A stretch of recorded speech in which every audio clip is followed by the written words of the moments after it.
800 বছর আগে তৈরি উড়িষ্যার কোণার্ক মন্দিরের এই চাকাগুলো শুধু পাথরের কারুকার্য নয়, এটি ছিল প্রাচীন ভারতের এমন এক নিখুঁত ঘড়ি যা সেকেন্ডের হিসাব পর্যন্ত সঠিকভাবে বলে দিতে পারত।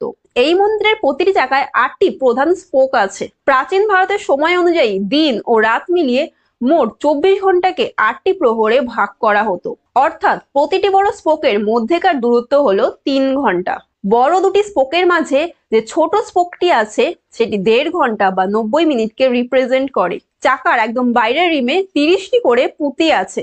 ছায়া যখন একটি পুঁতি থেকে অন্য পুঁতিতে যায় তখন ঠিক 3 মিনিট পার হয়। মন্দিরের উত্তর দিকে আছে 12টি আর দক্ষিণ দিকে আছে 12টি চাকা। আমরা জানি এক বছরে 12টি মাস, তবে 24টি চাকা কেন? আমাদের হিন্দু ক্যালেন্ডারে প্রতিটি মাস দুটি পক্ষতে বিভক্ত, শুক্লপক্ষ ও কৃষ্ণপক্ষ। 24টি চাকা আসলে বছরে 24টি পক্ষকে রিপ্রেজেন্ট করে। উত্তর দিকের চাকা শীতকালের সময় গণনা করার জন্য, আর দক্ষিণ দিকের চাকা গ্রীষ্মকালের দীর্ঘদিনের নিখুঁত হিসাব রাখার জন্য।